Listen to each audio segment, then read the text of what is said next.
Okay, let's start with where we left off yesterday. Changing a sentence from active voice to passive voice. So सबसे पहले obviously हमें tense का पता होना चाहिए कि कौन सा टेंस है, तभी हम उसको टेंस के अकॉर्डिंगली चेंज कर सकते हैं। वर्ब का ट्रांजिटिव होना बहुत ज़रूरी है। ट्रांजिटिव वो वर्ब्स होते हैं जिनके पास सब्जेक्ट और ऑब्जेक्ट दोनों होते हैं, अदरवाइज आप उसको ऑब्वियसली पैसिव वॉइस में चेंज नहीं कर सकेंगे। और फिर आपको ये भी पता होना चाहिए कि सेंटेंस में सब्जेक्ट कौन सा है और ऑब्जेक्ट कौन सा है, ऑब्वियसली अगेन, अदरवाइज आप उनको चेंज नहीं कर पाएंगे। अब जब आप सेंटेंस को पैसिव वॉइस में चेंज करते हैं तो आपने ऑब्जेक्ट को सब्जेक्ट की जगह लाना होता है और सब्जेक्ट को ऑब्जेक्ट की जगह लाना होता है, और जो सब्जेक्ट है उससे पहले फिर आप बाय का जो वर्ड है या जो प्रपोजिशन है वो आप यूज़ करते हैं। सो एक्टिव सेंटेंसेस को जब हम पैसिव सेंटेंसेस में कन्वर्ट करते हैं, तो जैसे ही बिल्ट द हाउस, अब चूंकि ये पास्ट इंडेफिनिट या पास्ट सिंपल टेंस है और इसका अपना कोई हेल्पिंग वर्ब नहीं है पॉजिटिव सेंटेंस में, तो पैसिव वॉइस बनाने के लिए हमें हमेशा हेल्पिंग वर्ब और थर्ड फॉर्म की ज़रूरत होती है। तो पास्ट टेंस का हेल्पिंग वर्ब या वर्ब टू बी क्या है? वॉज। तो फिर हम पैसिव वॉइस बनाने के लिए इसमें वॉज लगाएंगे और फिर थर्ड फॉर्म ऑफ वर्ब लगा देंगे। The house was built by him. Class, can you see the slides on your screen?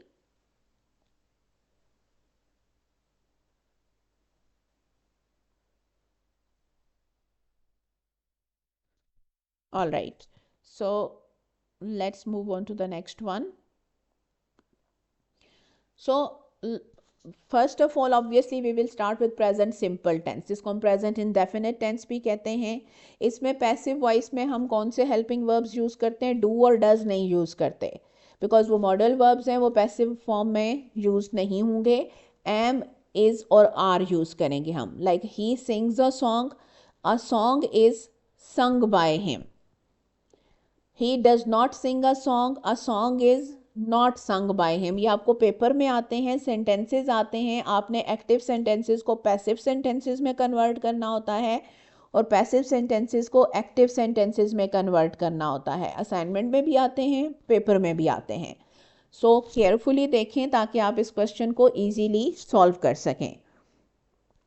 फिर प्रेजेंट कंटिन्यूस टेंस है, इसमें भी आप इज एम आर ही यूज़ करते हैं, लेकिन उनके साथ बीइंग भी आ जाता है, बिकॉज ऑब्वियसली अब आप थर्ड फॉर्म यूज़ करने लगे हैं।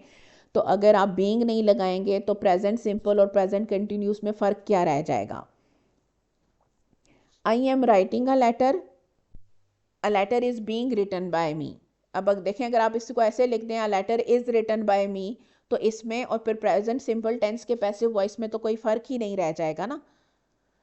आई am not writing a letter is not being written by me, तो जो नॉट है वो इज़ और बीइंग के दरमियान में आएगा। Am I writing a letter, is a letter being written by me. फिर आ गया आपके पास प्रेजेंट परफेक्ट टेंस। इसमें जो हम हेल्पिंग वर्ब्स या ऑक्सिलरी वर्ब्स यूज़ करते हैं वो हैज़ बीन और हैव बीन हैं, क्योंकि ज़ाहिर है एक्टिव वॉइस में आप हैज़ और हैव लगा रहे हैं, तो एक्टिव और पैसिव की यूजेज में कुछ तो फ़र्क होना चाहिए, क्योंकि एक्टिव वॉइस में भी थर्ड फॉर्म ऑफ वर्ब आ रही है। तो फिर फ़र्क किससे पता चलेगा? बीन से, कि एक्टिव वॉइस होगा तो उसमें बीन नहीं होगा और पैसिव वॉइस होगा तो उसमें बीन यूज़ होगा। She has finished her work has been finished by her.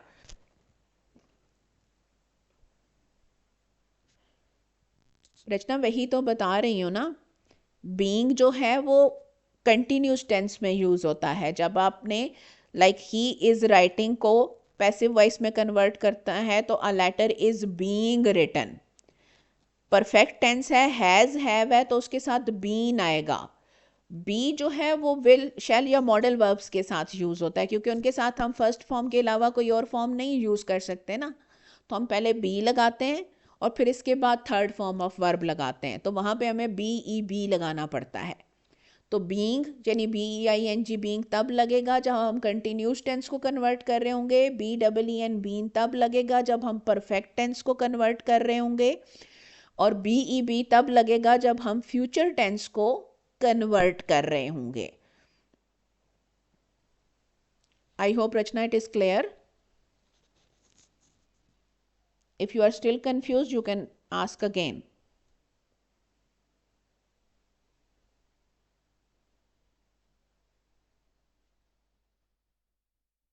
Rachna, is it clear?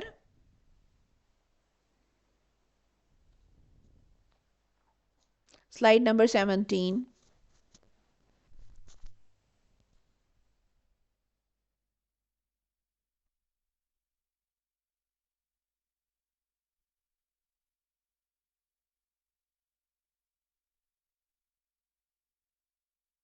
Okay, Rachna, if you are not clear, you can ask again. In the meanwhile, I am going to start.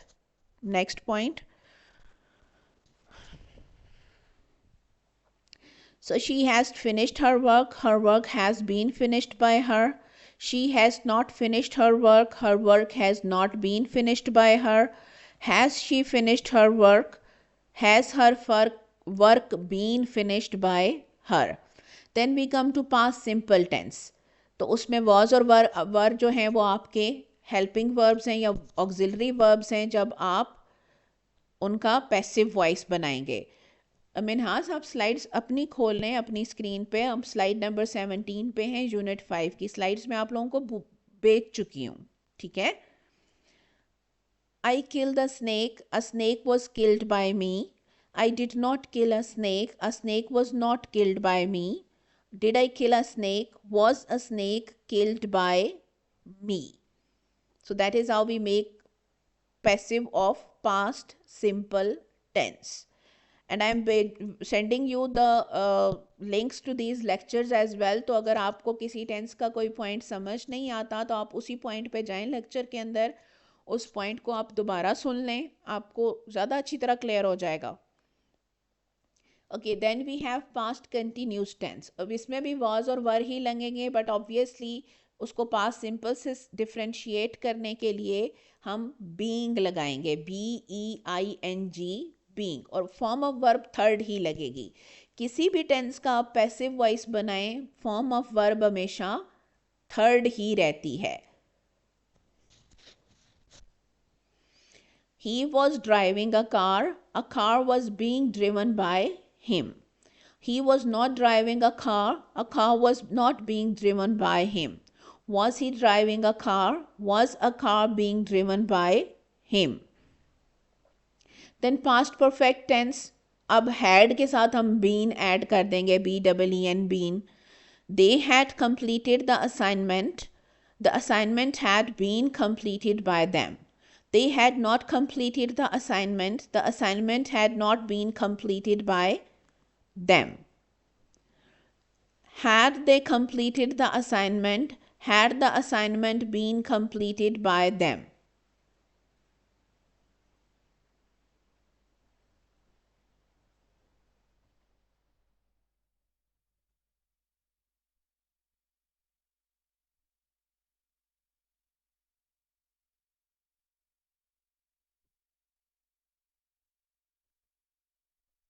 Then future simple tense आ गया. जैसे कि हमने पहले भी study किया था कि जो मॉडल वर्ब्स होते हैं उनके साथ सिर्फ first form of verb use होती है.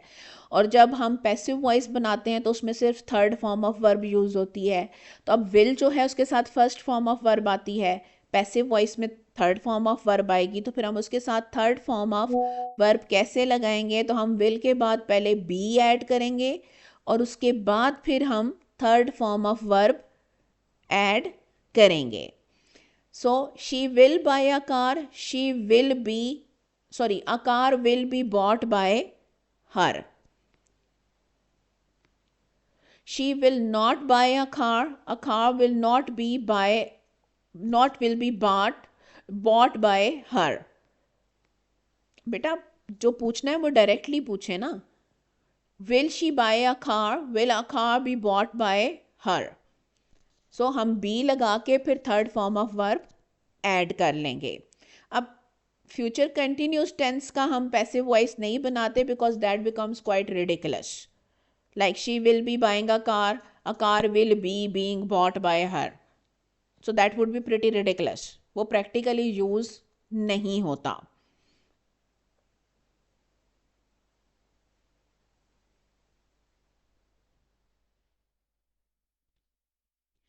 देन पैसिव वॉइस जब हम परफेक्ट टेंस की बनाते हैं तो हम विल हैव और उसके बाद फिर बीन लगाते हैं, बिकॉज अगेन विल के साथ फर्स्ट फॉर्म लगती है और फर्स्ट फॉर्म हैव है, और फिर बीन लगा के उसके साथ फिर हम आगे third form of verb add कर लेंगे।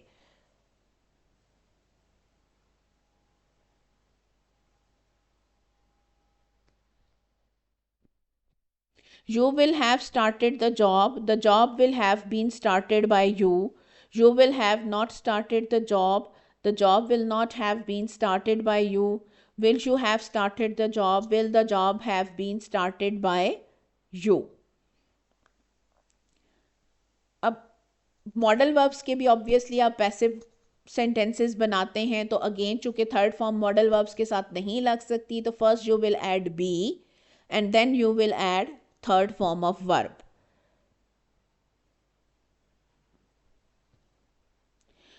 So she can play a violin can be played by her. She cannot play a violin cannot be played by her.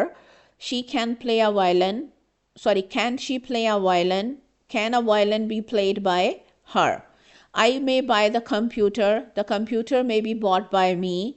I may not buy the computer may not be bought by me. May I buy the computer? May the computer be bought by me.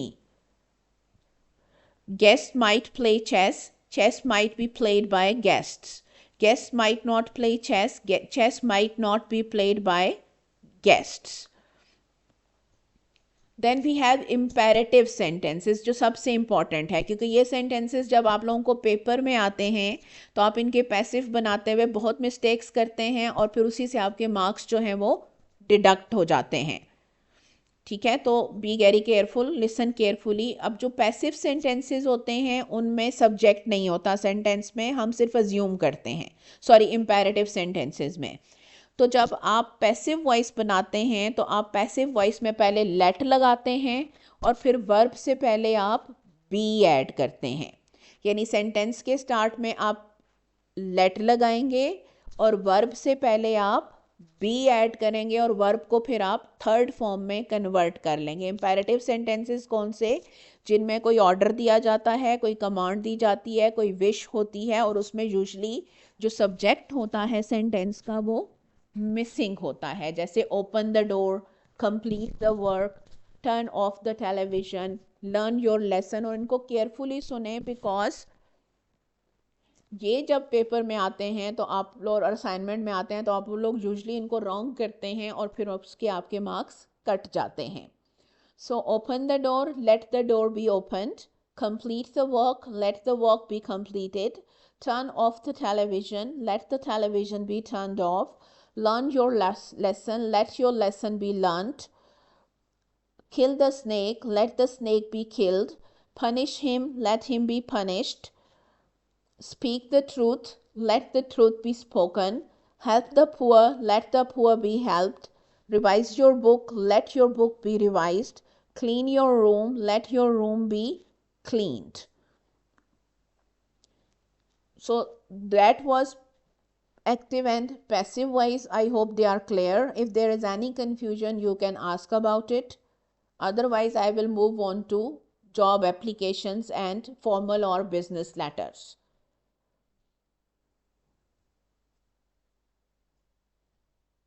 Yes, Kinza, you can make them with like, let the milk be drunk, let him come here, let him sit down.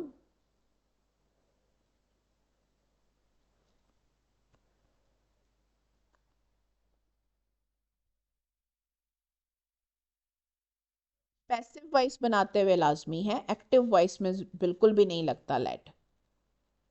जब आप passive voice बनाएंगे तो फिर आप late पहले लाजमी use करेंगे।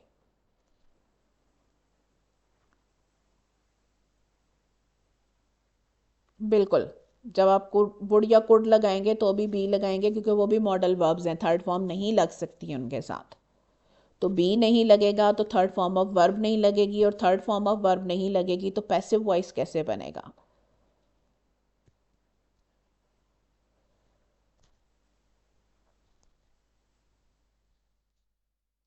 कि एनी अदर क्वेश्चंस और should I start with letters?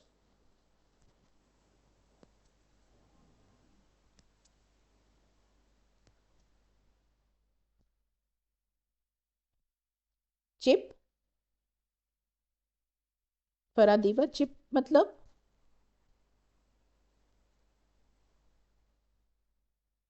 if you are asking about chapter, this is chapter 5 or unit 5. It's not chapter, it's chapter, chapter, chapter, and it's unit 5.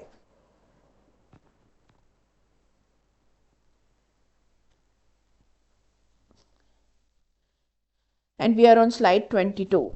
Let's start with the letters that are formal letters, business letters, and the most commonly written formal or business letter is job application. जब हम job application लिखते हैं तो उसका जो layout होता है, जो फॉर्मल लेटर होता है तो उसका जो लेआउट होता है, यानी जो उसका फॉर्मेट होता है, उसमें सबसे पहले आता है लेटर हेड। लेटर हेड में सबसे ऊपर आप कंपनी का नाम लिखते हैं, यानी अगर आप किसी कंपनी के लिए काम कर रहे हैं और उस कंपनी की तरफ से आप दूसरी कंपनी को ख़त लिख रहे हैं या लेटर लिख रहे हैं, तो उसमें सबसे ऊपर आप कंपनी का नाम लिखेंगे, उसके नीचे कंपनी का एड्रेस लिखेंगे, फिर फ़ोन नंबर आएगा, फिर फैक्स नंबर आएगा और फिर ईमेल एड्रेस आएगा। ठीक है। फिर ज़ाहिरी बात है उसके नीचे आपका अपना नेम और एड्रेस आएगा, सॉरी, जिसको आप लेटर लिख रहे हैं उसका नेम और एड्रेस आएगा, यानी रिसिपिएंट्स नेम एंड एड्रेस। और अगर उसका कोई जॉब टाइटल है उस कंपनी में तो आप वो मेंशन करेंगे, जैसे अगर आप एचआर मैनेजर को लिख रहे हैं, फाइनेंस मैनेजर को लिख रहे हैं, या किसी और पोजीशन के पर्सन को लिख रहे हैं तो उसकी पोजीशन भी आप उसके नीचे मेंशन करेंगे। सबसे पहले आएगा लेटर हेड, जिसमें कंपनी का name, address, telephone number, fax number और ईमेल एड्रेस आएगा। जिस कंपनी को लिख रहे हैं उसका नहीं, अपनी कंपनी का, जिसकी तरफ से आप लिख रहे हैं। उसके नीचे उस पर्सन का नेम और एड्रेस आएगा और जॉब टाइटल आएगा जिसको आप लेटर लिख रहे हैं, यानी रिसिपिएंट, रिसीव करने वाला। उसके नीचे आएगी डेट। लेटर्स को, बिजनेस लेटर्स को हमेशा डेट किया जाता है, डेट के बगैर कोई बिजनेस लेटर नहीं होता, इट इज़ हाईली इनअप्रोप्रिएट। और बिजनेस लेटर्स में कभी भी मंथ्स को एब्रीविएट नहीं किया जाता, या तो आप जनवरी फरवरी पूरा लिखेंगे या फिर आप नंबर्स में मंथ्स डाल देंगे। उसके नीचे आएगी सैल्यूटेशंस। कॉमन सैल्यूटेशंस कौन सी हैं? Dear sir, dear madam. अगर आपको क्लियरली पता है कि रिसीव करने वाला मेल या फीमेल है तो सिर्फ सर या मैडम लिखते हैं। अगर आपको क्लियरली नहीं पता, जैसे यूजली जॉब एप्लीकेशंस में हमें आइडिया नहीं होता, तो फिर हम स्लैश डाल के डियर सर स्लैश मैडम दोनों कर देते हैं। और मैडम पूरा लिखें, मैम नहीं लिखते, it is highly inappropriate in formal letters. Subject of the letter, उसके नीचे आप सब्जेक्ट की हेडिंग देते हैं, उसके सामने कॉलन डालते हैं, यानी वो जो ऊपर नीचे दो डॉट्स हैं जो सब्जेक्ट ऑफ द लेटर के आगे डली हुई भी हैं, और इसके सामने आप पूरी वो जो सब एम, यानी जो मकसद होता है उस लेटर का, वो आप एक फ्रेज़ की फॉर्म में लिखते हैं। जैसे अगर जॉब एप्लीकेशन है तो आप लिखेंगे applying for the post of bank manager. अगर आप जो है वो प्रोक्योरमेंट के लिए लेटर लिख रहे हैं तो writing to ask about the procurement of laptops, किसी भी चीज़ की प्रोक्योरमेंट के लिए लेटर। फिर उसके बाद आपका आ जाएगा मेन मैसेज और बॉडी। उसमें एक पैराग्राफ भी हो सकता है, 2 पैराग्राफ्स भी हो सकते हैं, 3 पैराग्राफ्स भी हो सकते हैं, डिपेंड्स कि आपके कितने पॉइंट्स हैं जिनके ऊपर आप लेटर लिख रहे हैं। जितने पॉइंट्स होंगे उतने ही पैराग्राफ्स होंगे।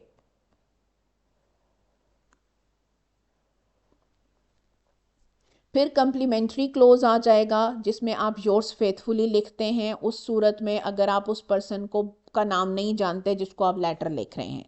अगर आप उस पर्सन को बाय नेम जानते हैं तो फिर आप योर्स सिंसेरली लिखते हैं, और इसके ऊपर अपॉस्ट्रॉफी बिल्कुल नहीं आती, ये जो आप ऊपर कॉमा सा डाल देते हैं उसके मार्क्स कट जाते हैं।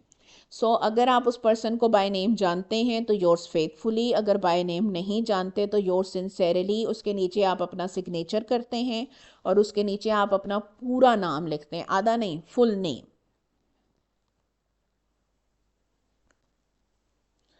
अब फॉर्मेट आप देख लें, जैसे 15 अस्करी अपार्टमेंट लाहौर पाकिस्तान, नीचे सेल नंबर, फैक्स नंबर, फिर ईमेल, फिर डेट, फिर उसके बाद जिसने लिखा है उसका नाम, फिर उसका एड्रेस, फिर उसके नीचे dear sir madam, complaint about a Sunshine headphone, sender's address देख लें।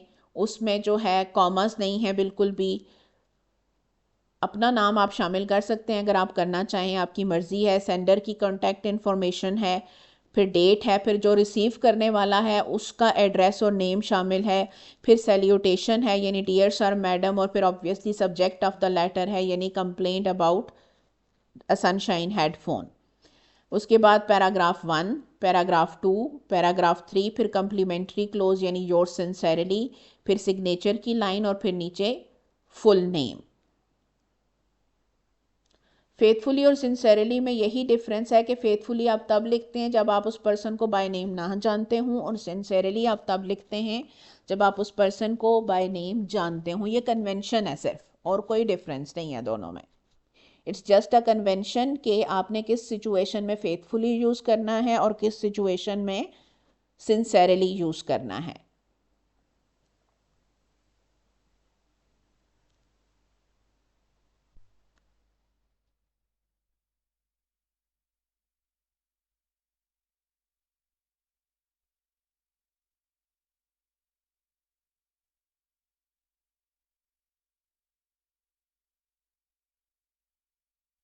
ऑफर लेटर्स भी आएंगे आगे, wait for them.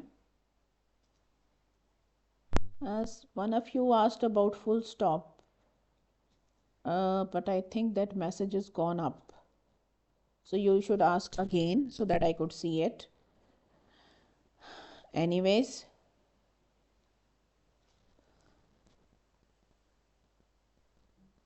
okay, job interview. Let's suppose you receive an invitation for a job interview. Congratulations, you have been invited to a job interview based on your job application and resume.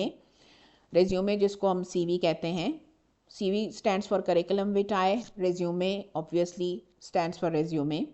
Your qualifications match those the employer is seeking in a candidate. The next step is the interview, where you will have the opportunity to convey to an employer the skills you could bring to the job.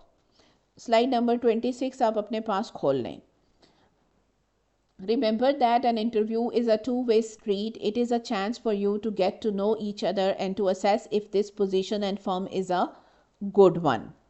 The interview allows you to gain insight into the job and the organization, and it enables the employer to determine if you have the skills and abilities needed to be an effective member of his or her organization.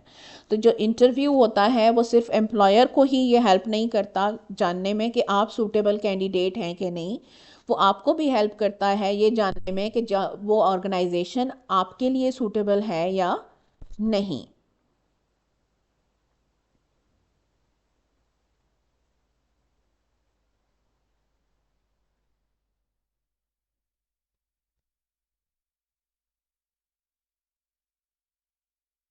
अब जब आपको कहीं से भी कोई भी job interview की offer आती है तो सबसे पहला जो फैक्टर होता है दैट इज़ फियर।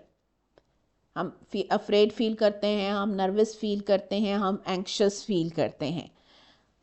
हमें ये फीलिंग आती है कि पता नहीं इंटरव्यू के दौरान क्या होगा, पता नहीं क्या पूछेंगे, हम कैसे इंटरेक्ट करेंगे, कैसे उनके साथ कम्युनिकेट करेंगे। CV आएगी अभी, वेट फॉर दैट। CV जो है आपका करिकुलम विटाए, जिसमें आप अपनी सारी डिटेल्स जो हैं वो शॉर्ट फॉर्म में लिखते हैं, और अब तो बने बनाए फॉर्मेट्स मिल जाते हैं CVs के, आपने सिर्फ उसके अंदर अपनी डिटेल्स पुट इन करनी होती हैं। सो जॉब इंटरव्यू में सबसे इंपॉर्टेंट चीज़ क्या होती है? Who is conducting the interview, how long will the interview, sorry, what is the interview intended to accomplish, यानी इंटरव्यू का पर्पस क्या है, किस पोस्ट के लिए इंटरव्यू हो रहा है, उस पोस्ट की रिक्वायरमेंट्स क्या हैं। ज़ाहिर बात है उसी हिसाब से आप अपनी तैयारी करके जाएंगे, अपनी नॉलेज या नो हाउ जो है वो कंप्लीट करके जाएंगे। How long will the interview last, interview कितने टाइम या कितनी देर का होगा, 5 मिनट, 10 मिनट, 20 मिनट, तो उस हिसाब से आप मेंटली और फिज़िकली प्रिपेयर होके जाते हैं। Where will the interview be conducted, interview हो कहाँ पर रहा है, कंपनी के हेड ऑफिस में, किसी साइड ऑफिस में, अगर किसी कॉन्फ्रेंस रूम के अंदर हो रहा है, किसी छोटे से क्यूबिकल में हो रहा है, that location is also very very important.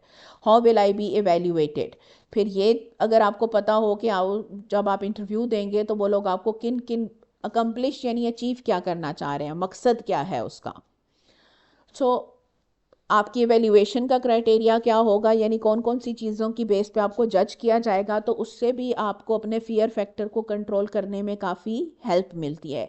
यानी अगर ये 5 क्वेश्चंस आपके आंसर हो जाएं तो आपका फियर फैक्टर काफ़ी हद तक रिड्यूस हो जाता है।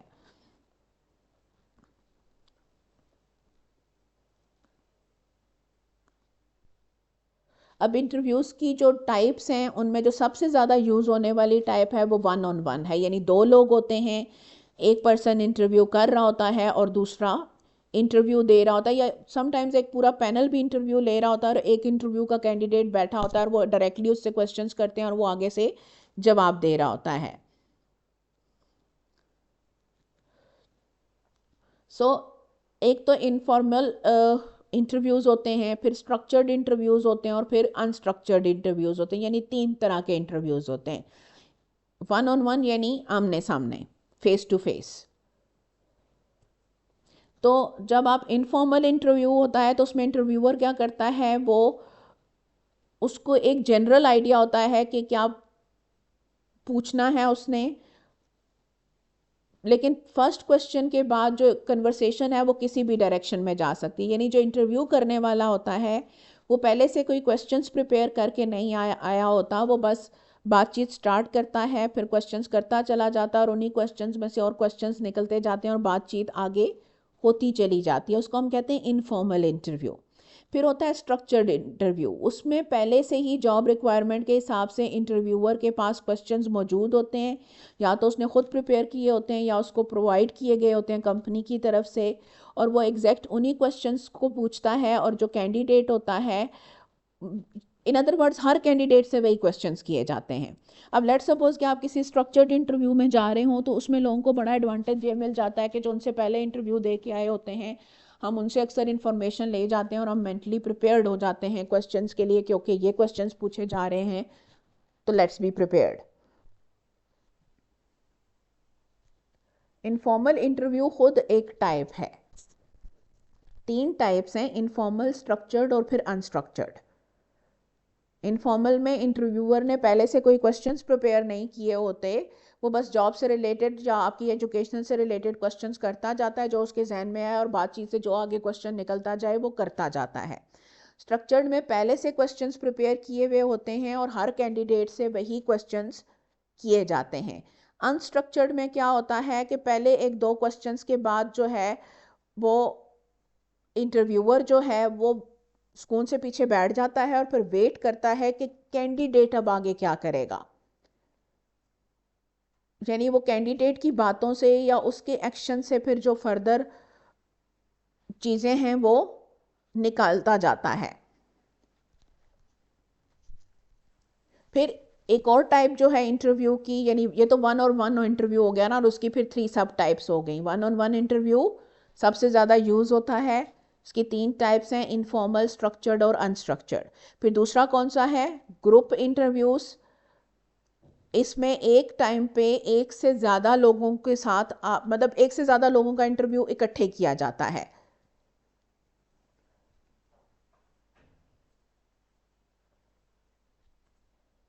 नहीं, इनफॉर्मल डिफरेंट है, अनस्ट्रक्चर्ड डिफरेंट है। उसमें कुछ क्वेश्चन स्ट्रक्चर्ड मतलब पहले से प्रिपेयर्ड भी किए जाते हैं, लेकिन उसके साथ साथ इंटरव्यूअर जो है वो इंटरव्यू ही को भी मौका देता है कि वो अगर किसी पर्टिकुलर डायरेक्शन में चीज़ को ले जाना चाहे तो ले जा सके। डिपेंड्स ऑन द जॉब, उसी हिसाब से जहन आप अपने आप को इंट्रोड्यूस करते हैं, कोई फिक्स्ड वे नहीं होता।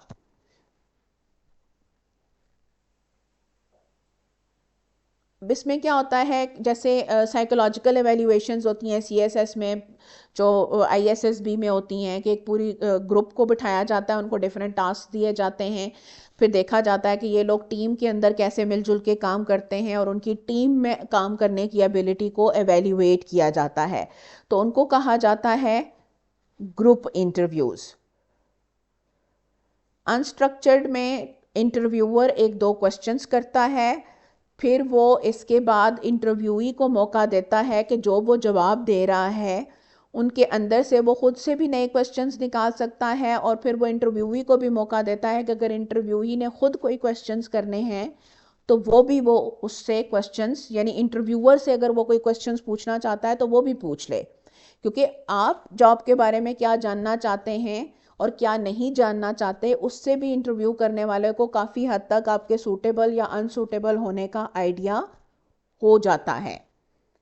लेट्स सपोज कि अगर आप वर्क आवर्स के बारे में पूछ रहे हैं, अगर आप पूछ रहे हैं कि फैसिलिटीज़ कौन सी मिलेंगी, छुट्टियां कितनी होंगी, कितने घंटे काम करना पड़ेगा, मेरी जॉब की जिम्मेदारियां क्या होंगी, कितने लोग मेरे साथ काम करेंगे, कितने लोग मेरे अंडर होंगे, कितने लोग मेरे से अबव होंगे, तो इन सारे क्वेश्चंस जो आप पूछ रहे हैं उनसे सामने वाले को आपकी पर्सनैलिटी या टेम्परामेंट का आइडिया हो रहा है ना, कि आप किस तरह से काम करते हैं या वर्क एनवायरनमेंट में आपके लिए कौन सी चीज़ें इंपॉर्टेंट हैं।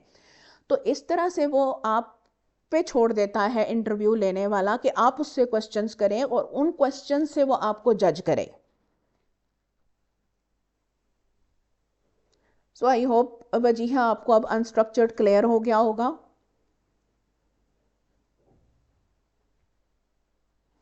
ओके, सो ग्रुप इंटरव्यू का पर्पस क्या होता है, ये जानना कि कोई भी जो इंडिविजुअल है वो टीम वर्क में या अगर उसको एक ग्रुप में काम करना पड़े तो वो कितना इफेक्टिव होगा। इसमें भी एक क्वेश्चन एक टाइम में किया जाता है, और जो पर्सन आपसे क्वेश्चन करता है आपने उसी को आंसर करना होता है, और जब आप अपना आंसर ख़त्म कर लें तो फिर आप देखते हैं आगे पीछे कि क्या फर्दर क्लैरिफिकेशन की किसी को ज़रूरत है, अगर ज़रूरत तो आपको फर्दर क्लैरिफाई करते हैं, अदरवाइज़ आप वेट करते हैं कि आपको नेक्स्ट टास्क या नेक्स्ट क्वेश्चन दिया जाए। और आपने ग्रुप के हर मेंबर के साथ आई कांटेक्ट मेक करना होता है, ताकि ये इंश्योर हो जाए कि आप सारे ग्रुप को अपनी कन्वर्सेशन या अपने टास्क के अंदर इंक्लूड कर रहे हैं।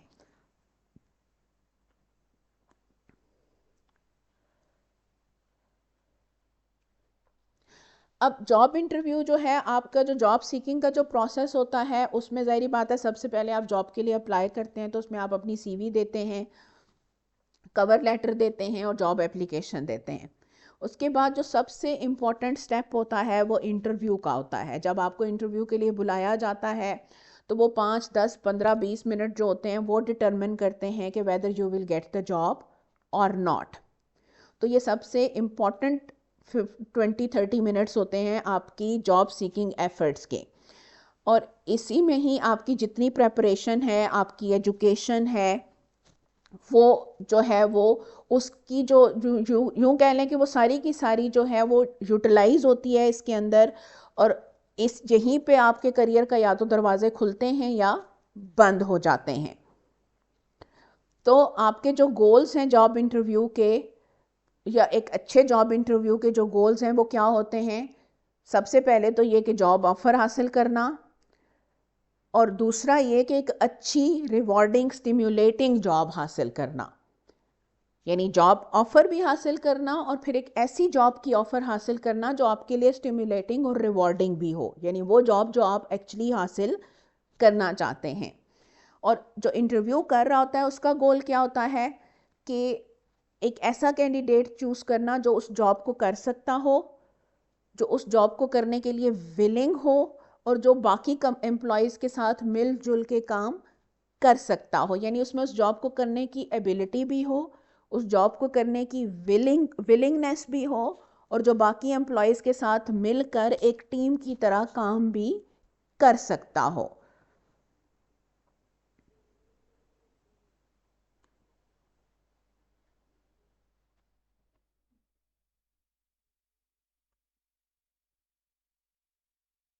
सो फिर कौन कौन सी स्ट्रैटेजीज़ हैं जो आप इंटरव्यू में यूज़ कर सकते हैं।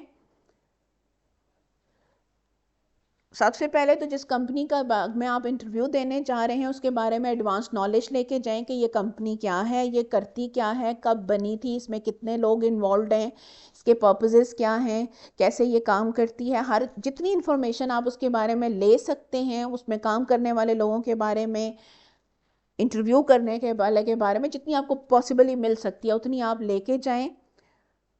एंड ऑब्वियसली वो जो हमने फियर फैक्टर के 4-5 क्वेश्चंस देखे थे उनके आंसर्स जितने आप हासिल कर सकते हैं उतने करके जाएं। दूसरा ये कि ये जान के जाएं कि इंटरव्यूअर जो है वो क्या पूछ रहा है और क्या आपके बारे में जानने की कोशिश कर रहा है। फिर आपने इस चीज़ के बारे में भी प्रिपेयर होके जाना है कि आपने इंटरव्यूअर को कन्विंस करना है कि आप उसके 3 गोल पूरे कर सकते हैं। उसके 3 गोल्स क्या हैं कि आप ये जॉब कर सकते हैं, आप ये जॉब करना चाहते हैं और आप उसके कंपनी के दूसरे एम्प्लॉयज़ के साथ मिलजुल कर काम कर सकते हैं। ये 3 चीज़ें आपने इंटरव्यूअर को कन्विंस करना है कि ये तीनों चीज़ें आप कर सकते हैं।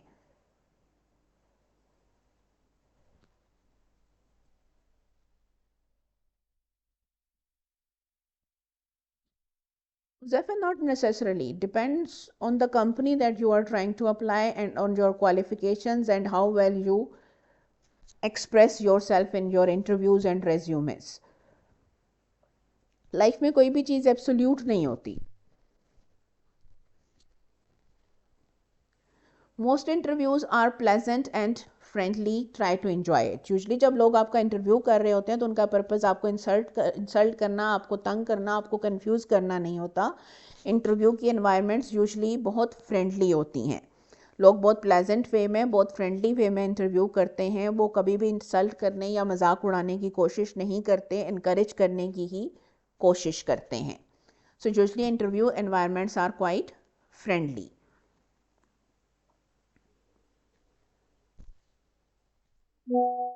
सो जो फर्स्ट इम्प्रेशन है ऑब्वियसली इंटरव्यू में बहुत इंपॉर्टेंट होता है। सो और पहला इंप्रेशन जो है वो सिर्फ सेकंड्स में बनता है। जाहिर बात है फर्स्ट इंप्रेशन है, 2-4 घंटे तो है नहीं आपके पास मेक करने के लिए। You only have a couple of seconds to make it. So उसमें कनेक्शन क्रिएट करना होता है, आपने लोगों को कंफर्टेबल फील कराना होता है और ये भी शो करना होता है कि आप सोशली ज़्यादा ईजी टू कनेक्ट विद हैं। Umar, no idea. I've never been to an interview with AIOU.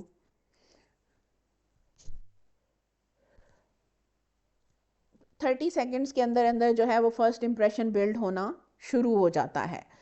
और जो फर्स्ट इंप्रेशन होता है वो हमेशा एक इमोशनल रिएक्शन होता है, वो कभी भी रैशनल यानी अकल पे बेस्ड रिएक्शन नहीं होता। हमारा हमेशा एक इमोशनल रिएक्शन होता है किसी भी पर्सन के लिए। तो उसमें आपने क्या करना होता है, आई कांटेक्ट मेक करना होता है 2 से 3 दफ़ा, थोड़ा सर हिलाना होता है, स्माइल। इवन अगर आपका दिल नहीं भी चाह रहा तो स्माइल करें, सोशल जेनरोसिटी को फेक करें। फिर आप ओवर शेयरिंग के बारे में थोड़े से केयरफुल हूँ। बहुत ज़्यादा अपने बारे में मत बताएं, जितना पूछा जाए उतना ही बताएं। अदरवाइज लगता है कि आप मतलब थोड़ा ओवर रीचिंग या ओवर बेयरिंग लगने लग जाते हैं आप। यानी फर्स्ट इंप्रेशन क्रिएट करने के चक्कर में ज़रूरत से ज़्यादा फ्रेंडली होने की भी ज़रूरत नहीं है।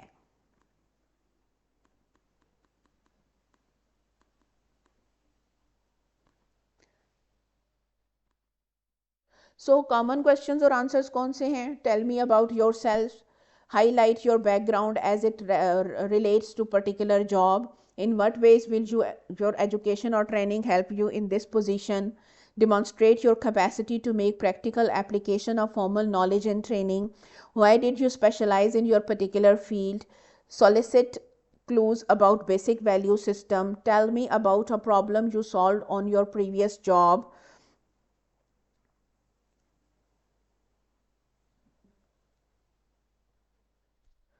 Provide information that includes problems you have handled, actions you have taken, and the results premise that past behavior predicts future behavior. Do you prefer to work alone or do you prefer to work as part of a group? Double edge sword यानी दोनों तरफ से काम करती है, फ़ायदा भी देती है और नुकसान भी देती है। कौन सी चीज़? Work alone could be self starter, यानी आप अगर आप ये कहें कि आप अकेले काम करना पसंद करते हैं तो ये एक अच्छी चीज़ भी है कि आप अपने तौर पे काम करते हैं, इनिशिएटिव्स लेते हैं। Work in group could be team player, अगर आप ये कहें कि आप ग्रुप में काम करना पसंद करते हैं तो आपको इस तरह से लिया जाता है कि आप एक टीम प्लेयर हैं। स्ट्रेस बोथ एट्रीब्यूट्स, तो जब आप इंटरव्यू दें तो आप ये भी ना कहें कि आप टीम प्लेयर हैं और आप ये भी ना कहें कि आप अकेले काम करना पसंद करें। आप ये कहें कि I can work in both situations. Work alone भी आई बहुत अच्छी तरह से कर लेते हैं और आप टीम वर्क भी बहुत अच्छी तरह से हैंडल कर लेते हैं, यानी किसी एक साइड को चूज नहीं करना।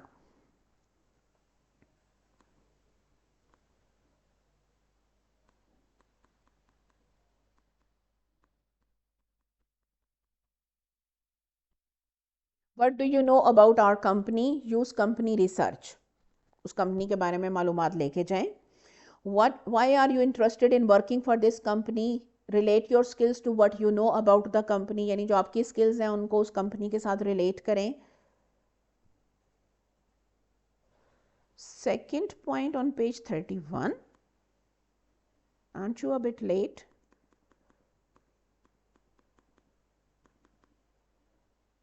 One minute.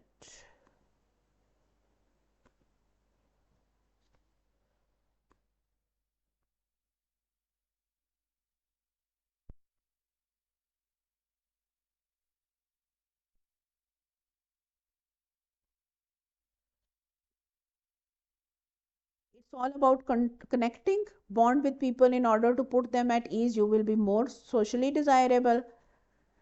यानी आप लोगों के साथ बात करें अच्छे से, उनको कंफर्टेबल फील कराएं, उनको ऐसे फील ना हो कि आपसे बात नहीं की जा सकती या आप एक ऐसे इंसान हैं, आपके चेहरे का एक्सप्रेशन ऐसा नहीं होना चाहिए, आपका बात करने का तरीका, बॉडी लैंग्वेज ऐसी नहीं होनी चाहिए कि सामने वाले को लगे कि यार इससे तो बात ही नहीं करनी चाहिए, ये तो कोई बहुत रूड इंसान है या इससे बात करना मुश्किल है, बस हाँ ना में जवाब दे दें, बहुत शॉर्ट आंसर्स दे दें, एक सीरियस एक्सप्रेशन बस बना के बैठे हुए हूँ। एक पर्टिकुलर एक्सप्रेशंस होते हैं, एक पर्टिकुलर बॉडी लैंग्वेज होती है जिसको देख के ही सामने वाले को फीलिंग आती है कि इससे ज़्यादा बात नहीं करनी। So I hope Maroof this point is clear to you.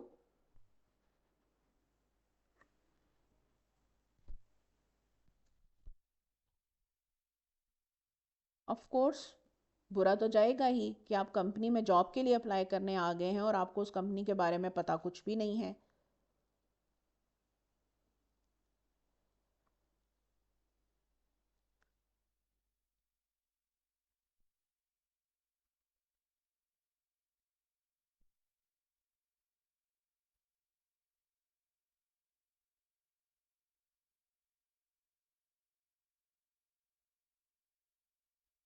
Fake social generosity का मतलब ये कि अगर आपका मुस्कुराने का दिल नहीं भी कर रहा तो इंटरव्यू के दौरान जहाँ अपने चेहरे पे एक स्माइल रखें।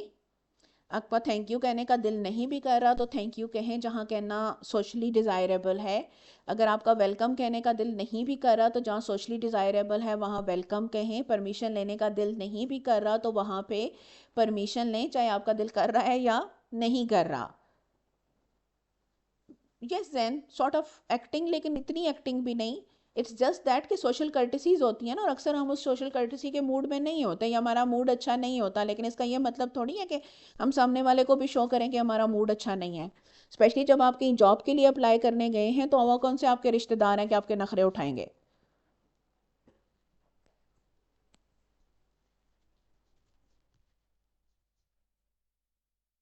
तो जब आप ये बताएं कि आप इस कंपनी में काम करने के लिए क्यों इंटरेस्टेड हैं तो आपने बेसिकली ये बताना होता है कि आपकी जो स्किल्स हैं वो उस कंपनी के वर्क से या उस फील्ड से किस तरह से रिलेटेड हैं। How does this position fit into your future plans? Where do you see yourself in 3 years? Demonstrate ambition, potential and flexibility. In a job, what interests you most, what interests you least, relate to the position, यानी उस position के साथ connect करें इन answers को. Describe your best or worst boss, keep it positive, यानी अपने answers को हमेशा positive रखें. How do others describe you?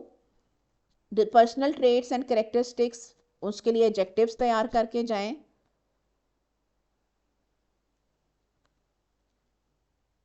Of course, company मान ही जाएगी, और कैसे आपको असेस करेगी वो आपके बारे में? क्या आपने जासूस भेज के इंफॉर्मेशन इकट्ठी करती फिरेगी?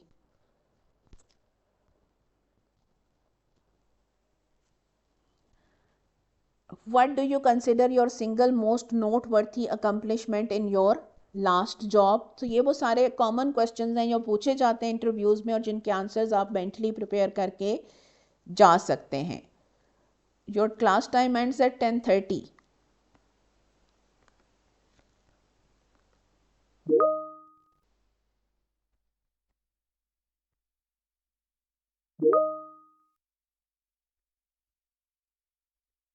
We are also at the end of the last slide, so the chapter is ended.